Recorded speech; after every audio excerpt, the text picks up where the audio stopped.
What are your NSFW or slightly illegal life hacks? I work for a railroad and spend about 3 nights a week in a hotel. When I first hired out, an old-timer pulled me aside and said, "Kid, one of these days you're going to be in the hotel bar. You're going to be lonely. You'll look across the room and see a woman just as lonely as you. Before you go, say hi, walk to the bathroom, rub one off, then go reassess the situation. It's the way to stay married out here." That was 20 years ago. Now I'm the one giving that advice. I have one that my dad did back in college. More of a one-time life hack than anything. His professor basically spent all his free time writing and trying to sell to Hollywood a script for a movie. He was barely there during office hours. He was super disorganized when it came to the students, things like that. Come finals, and my dad slept through it. He slept through the final and was absolutely panicking. So he decided to play things a little underhanded. When grades were posted, and his was naturally not there, he went to the professor and said, "Sir, about my test score, I noticed that it wasn't posted." Technically true, although he didn't state the reason why the score wasn't there. The professor began looking through his notes and didn't find the test. This is because my dad never took it. But the professor was so disorganized that he was convinced that he had lost the test. "Oh, yeah. You got a B," he said, quickly jotting the grade down on the grade sheet. My dad got up, walked out, and never fucking looked back. Hey guys, much like you, I love reading people's stories on Ask Reddit. Unfortunately, there's a lot of weird middle school level, just thought experiment type hypotheticals like "nice try, Baskin Robbins." I don't find this compelling, so that's why I've made it my mission to trawl and crawl through Ask Reddit and find the very best content and put it in your ears. That's why I'm begging you, like and subscribe. If there's anything I can do to help you out, give you the kind of content that you crave to help you get through your workday, let me know in a comment. But please like and subscribe. In 8th grade, I lived in an apartment and I used to stick a wad of tissue paper up the vending machine change return, and every evening I'd reach up there and pull my day's loot of change down. I'd pocket about 7 per day. People just assumed the machine ate their change. For the desperately broke homeless youth. I used to do this when I was a skate rat. All you needed was a hammer, a quarter, and an older vending machine. Hammer the quarter flatter and flatter till it's the size of a silver $1 coin, whatever. Old vending machines obviously don't have the greatest technology in them and can only read the now flat coin's size as a silver $1. Then hit the coin return. Your quarter just became 4 quarters. Repeat as much as you like. I turned 0.25 into 30 at one point. Now that I'm older and make good money, I wouldn't do this, but if anyone is ever desperately in need of money, homeless, it definitely helps. Bolded, yes, this is illegal. I do not encourage you to do this. Obey the law. Source, straight from the Anarchist Cookbook. Most perennial garden plants can be propagated by cuttings. That is, you pinch off a stem from the plant and stick it in soil and it grows a whole new plant. We have dozens of free plants from just walking through parks and putting twig stems in our pockets. It's a victimless crime, okay? Some edits are now necessary. For those of you who are mad at me, please see this comment also. Consider the fact you are on a thread about illegal hacks. For those asking how to do this, please see this comment. There are all kinds of extra tips and supplies, but I am assuming that if you're asking how to do cuttings, then you want an uncomplicated explanation without telling you to buy anything. There's no reason to harm the parent plant from which the cutting is taken. Don't tear out the plant. If the plant is small and would miss the piece you want to take, don't take it. It should look as if you haven't even been there. I'm talking about if you see a wall of honeysuckle and you take a couple for stems. I'm not advocating taking plants from botanical gardens. And by the way, for those who have implied that, come on, this is the internet, you must have heard of what a straw man argument is by now, if only to post something that isn't about sex. If you're at a crowded concession stand, just go stand up front between two of the long lines. Stand there until someone in the back goes, "Are you waiting on something?" Then say, "Oh yeah, just waiting on my chicken strips." They will bring you chicken strips, because they have no idea if you actually ordered and paid for them. It's been really funny reading the replies to this come in. They're pretty equally divided between "you'd never fucking get away with that at my stand" and "can confirm this works all the time." If you are looking for a specific type of job, post an ad on Craigslist for that job with a bogus email address. Now you have a bunch of resumes to use as a guide to make your own. Full disclosure, I have never done this. I just read it on another similar thread. DBL apparently ads on Craigslist cost money. So if you decide to try this, you will have to do a cost-benefit analysis for yourself. I remember as a kid I was at a science fair at the university center in my town. I didn't get my change from buying a drink in the machine and reached up to see if it was stuck. Imagine my surprise when I felt some duct tape, pulled it off, and about 30 of change came out. Best of all, the arcade in the center was 3 feet away. That was a good day. I had a boss a long time ago who told me that if his friends were going on a trip out of state country, he would give them his debit card to use. The friends would go and buy hotel rooms, food, and other things. He'd then, towards the end of their trip, report his card missing. He can prove he was in the area all week. His friends get a free trip to Canada, and the bank refunds my boss all his money. Oh, slightly illegal. Yeah, this is super illegal. Credit card, not debit. Also, I should note this was in the early October 2nd, 2024, he told me. Boss is in quotes because he was more of a supervisor leader. He also had a scam going where he'd get a fake credit card when he went abroad. This was before they had machines, so they had that manual ink and paper thing for receipts. He'd use that for free stuff and be gone by morning. A very sketchy man. Oh yeah, definitely. It's literally stealing, which is why I posted it here. I've never done it before, but it occurred to me a couple of weeks ago when I was, in fact, waiting for some chicken strips. The person who eventually gave them to me had no idea if I'd ever paid for them. For all they knew, I did exactly what I described here. I turned 36 this year, and I decided to focus on my physical fitness, so I bought a swim club membership. The only problem was, most of the time when I go swimming, I wind up getting an ear infection. So it turns out that normal earplugs, they kind of irritate your ear canal, they don't really work, they don't keep the water out.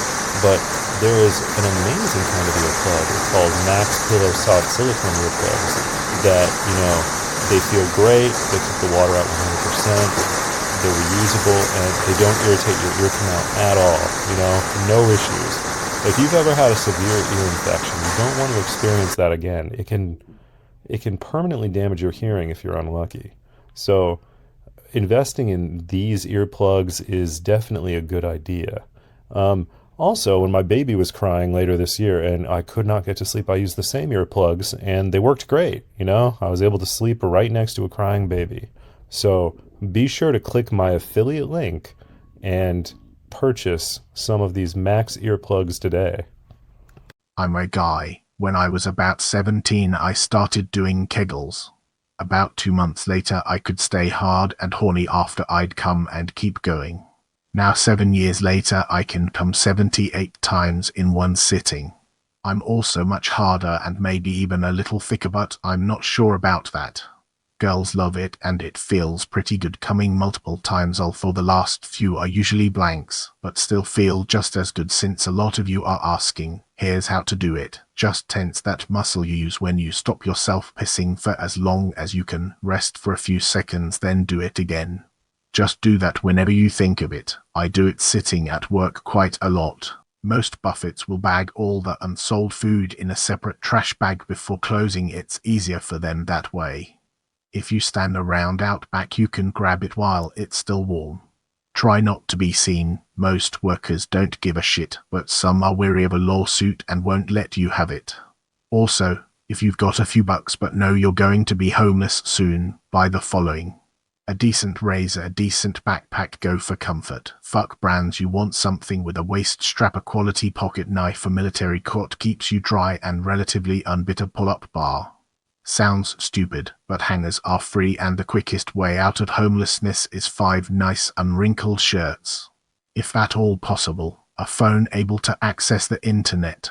Forget service. It's nice if you can get it, but not a necessity. If you can pick up a smartphone with a cracked screen for cheap, that's your lifeline. That's Craigslist jobs and email your resume, office jobs and Google Maps and lots of other really good stuff. Recharge and surf at McDonald's or Starbucks or whatever is close. Rope. Edit not to kill yourself. Life is never that bad. Rope is just good to have around. Small gauge stuff can be used to hang bags of water, put up a tarp if you run across one, replacement shoelaces, repair a busted backpack. Hell, I even built some makeshift shelves with rope and trashed lumber. Edit again, by popular demand, a gym membership. If you can afford it, a gym membership is a good fix for a hot shower. Not every small town has a gym. Sometimes they can get expensive, sometimes they're just too far away, but it's definitely worth investigating. And finally, hygiene. If you stay clean-shaven, wash with soap in nearby rivers, and brush your teeth, no one has to know, and life is 10 times easier. You barely need the jacket even. Most grocery stores, department stores have assorted vendors and manufacturers who rent some level of space on the show floor. I have a family member who used to work for one such vendor, and she took me on as a temporary contractor to help set up displays and count inventory. What follows is a foolproof way to get into the back with very little backlash. 1. Identify the manufacturer, vendor, publisher, whatever for the item you're looking for, i.e. Sony. 2. Enter the store with a clipboard, a pen, and perhaps some cardboard boxes, promotional material, posters, glossy front cardboard used in displays, etc. Old branded boxes work too. In our Sony example, maybe a PS Vita box or a promo poster. These help seal the deal but are not needed. Just the clipboard and pen are necessary. Some tabletally sheets work too. Just make some shit up on Excel. Nobody will be looking very closely, and it'll be hard to verify anything if you use vendor codes, gibberish numbers and letters and hyphens. 3. This step is important for if you get caught after. Go to the service counter returns area and sign into the vendor logbook. This is used by the vendor to verify your presence during payment disputes, as well as to pursue any theft by vendors, but it only works if you're actually a vendor rep. So fill out the log sheet and grab a visitor badge if there is one. If not, it doesn't matter. 4. Go to the place where your products are displayed. In our example, we're going to go to the video game department and make sure the display is all good. Rearrange some boxes, make it look pretty, or just count a few things and mark it on your clipboard. This is the first step a vendor rep will take and helps to make it look legit. 5. Now that your cover is set, you can walk into the back room and do what you came for, pooping in the show boxes. 6. Upon leaving, sign out at the front. If you're taking anything with you, let the employees know that the box was damaged or that there was a recall for that particular run of items and you need a test from each store. If any employees of the store stop you at any time, either indicate your visitor badge and identify the company you represent, or if no badge, let them know there were no badges but that you signed into the logbook. Tell them who you work for and why you're there. I was stopped by a regional director and store manager once while I was legitimately working but had no badge. They asked who I was and what I was doing. I told them my name and the company, and that there were no badges at the front but I was there to set up a display. They said okay and left. No follow-up, no questions, no supervision. If your cable bill has gone up a lot, call the company and scream that you want to cancel and go to a competitor. You'll be transferred to their retention department and they'll try and save you as a customer, meaning adding promos. If you escalate it enough, you can get some nice deals. Source: I used to work for Time Warner Cable. When I said scream, I meant it in the figurative sense. Please don't yell at phone reps. When I was a teenager, I would go to Kmart, Walmart's, put on a new pair of shoes and leave my old ones in the box and walk out. After a while, I would go back with the crappy pair of shoes, find the same pair and swap out again. I skateboarded as a kid and my mum was poor, so I went through a pair of shoes every month. Back in the October 2nd, 2024, you could actually go to Tabble booth that was actually in the club and they would test the drug for you for free. They made sure that if you are doing drugs, you might as well know what it is, what are the risks, and if it's worth doing or not. They got shut down by a bunch of angry moms because they didn't want their kids doing drugs. Well, no parent wants that, but goddamn. Fuck them for trying to keep them safe if they're gonna do it anyway, huh? The organization was called NSFW, I believe. I once spotted a $50 bill folded up on the dancer floor. I walked up to it and put it in my pocket. There were lots of people that were closer than I was to it, but I'm guessing they were all too drunk to see it, and I'm betting if I had asked any of them, they'd all say it was theirs. Look, you're really hot and I almost didn't have the nerve to come talk to you, but then I just pictured you pooping and everything seemed okay. It helped calm me down to know that you poop, too. I mean, I poop a lot. But I figured you also poop a lot sometimes. It's like we're the same. I bet you even have diarrhea sometimes. So, did you want to maybe grab a drink together? Wait, put down the mace. Once got a lot of hate for posting this to life apprentice, but it's definitely worked for me. Hotel lobbies are a great place to kill time if you need to wait for someone or something in a city.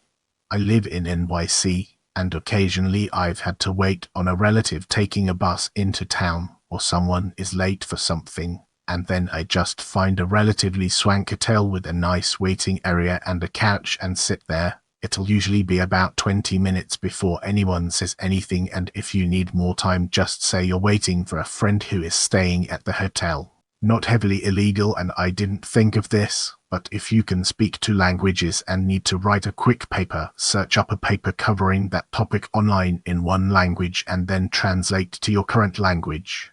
Hard to be called out for plagiarism when the original paper is in a different language. Hey guys, do you ever have a problem getting to sleep at night? Well, I've got the magic pill to cure your insomnia. Much like you, I used to twist and turn all night. But then I discovered that you can take melatonin and Valerian Root together to get a good night's sleep every single night. I've been taking it every night by for years and years. I've been taking Valerian and melatonin, and this is my life hack to get a good night's sleep and vivid dreams every night. So be sure to click my affiliate links, and I will give you the gift of a good night's sleep. Yup, I do the same thing. Sexual health is so important. Ladies, do Kegels. Seriously. Your vagina is muscular, and you need to exercise it. You'll get wetter, tighter, and sex will feel better. Not only that, but your orgasms will get stronger and stronger.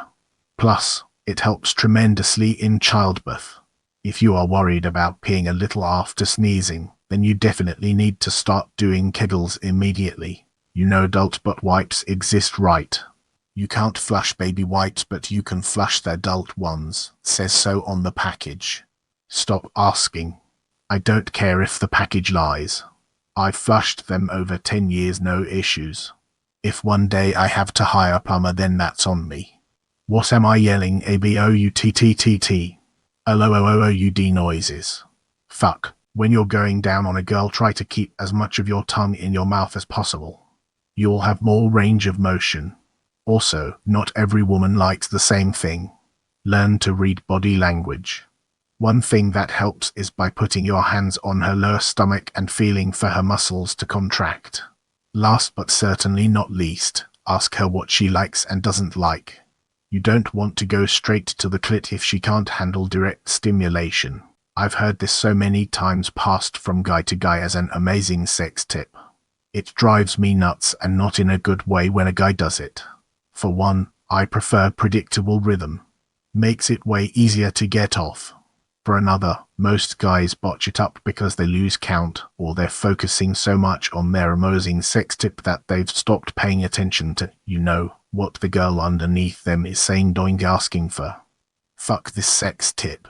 If you have to bury a body, bury it, then fill in the hole. Dig halfway down in the same place, put a dead dog, and fill the hole. When sniffer dogs find it, police will dig down and find the dog, call it a false alarm, and keep going. Damn, I should bury my inbox along with the dog and body. This year, like I said, I'm having a midlife crisis. I've started a YouTube channel and I'm on a big health kick. One thing that I found is very easy to eat, very easy to prepare, is I heat up chickpeas with chicken broth and tikka masala. And there are two schools of thought about how you should eat beans. Some people believe you should buy the dry beans and soak them, but I tried that and it was a disaster. So I buy canned beans every time. And if I'm opening like 2 cans a day to be on this diet, it is a massive pain in the ass if the can has this jagged metal edge. I'm worried if like little bits of metal are getting into my food, I'm going to slice up my intestines. So I found this special can opener that actually opens the can in a way that is completely safe, no metal's getting in your food, and is 1,000 times better than any other can opener I've ever used. So if you wind up, opening a lot of cans for whatever reason, maybe you've got a cat or something, you must buy this can opener from my affiliate link.